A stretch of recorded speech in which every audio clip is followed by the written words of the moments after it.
जो 8वीं बार बना है बिहार का मुख्यमंत्री।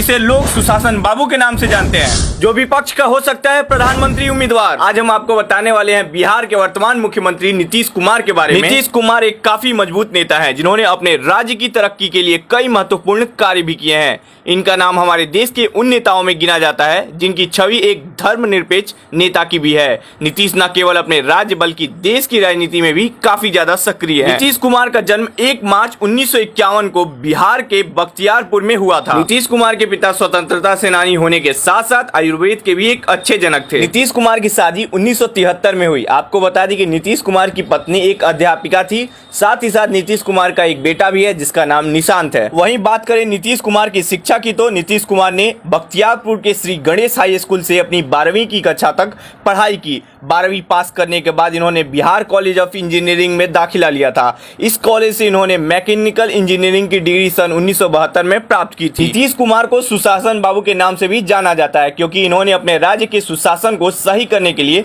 कई अहम फैसले लिए थे।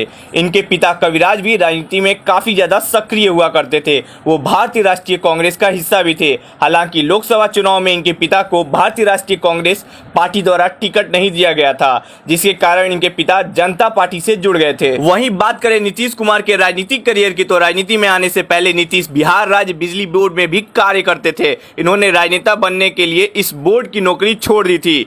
इन्होंने जयप्रकाश नारायण के आंदोलन में भी हिस्सा लिया था और इस आंदोलन की वजह से इन्हें नेता बनने में काफी ज्यादा मदद मिली थी। साल 1985 में इन्होंने अपने राज्य से विधानसभा चुनाव लड़ा था और इस चुनाव में वो जीत हासिल किए थे। इन्होंने इस चुनाव में निर्दलीय रूप से अपनी दावेदारी पेश की थी।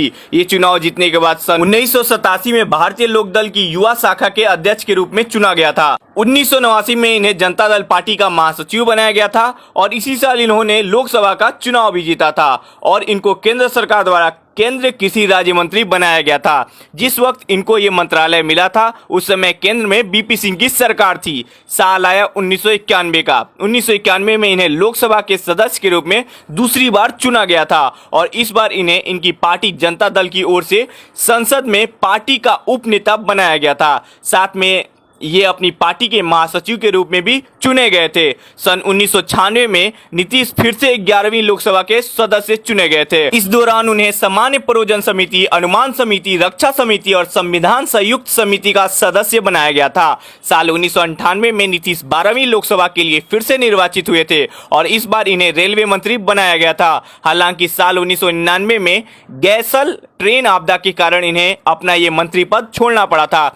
इन्हें ये मंत्री पद अटल बिहारी वाजपेयी की सरकार द्वारा दिया गया था। साल 1999 में नीतीश 13वीं लोकसभा में फिर से निर्वाचित हुए थे और इस बार इन्हें केंद्रीय कैबिनेट मंत्री भूतल परिवहन का पद दिया गया था। 13 अक्टूबर 1999 को इन्हें ये पद दिया गया था और किन्हीं कारणों के चलते 22 नवंबर 1999 में इन्होंने ये पद छोड़ दिया था। इस पद से हटने के तुरंत बाद इन्हें कृषि मंत्रालय का मंत्री बना दिया गया था और ये 22 नवंबर 1999 से लेकर 3 मार्च 2000 तक ये हमारे देश के कृषि मंत्री बने रहे। फिर आया साल 2000। साल 2000 में ये पहली बार बिहार के मुख्यमंत्री के रूप में चुने गए थे।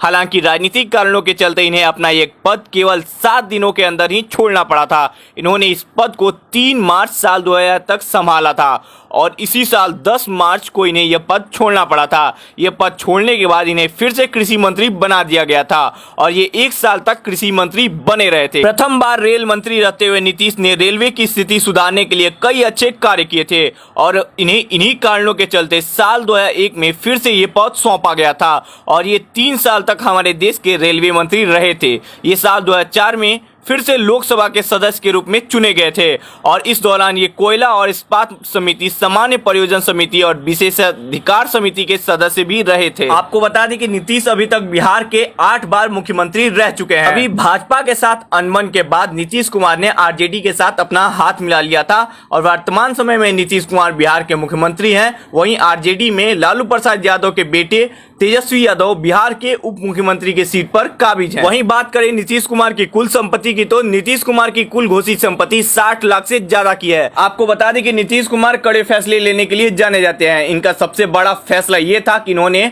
बिहार में पूर्ण रूप से शराबबंदी घोषित की हुई है। साथ ही साथ इनके इस फैसले को काफी लोग पसंद भी करते हैं। ये रही बात नीतीश कुमार की। अगले अध्याय में हम किसी और शख्सियत के बारे में आपको बताएंगे। तब तक देखते रहिए समय की मांग। धन्यवाद।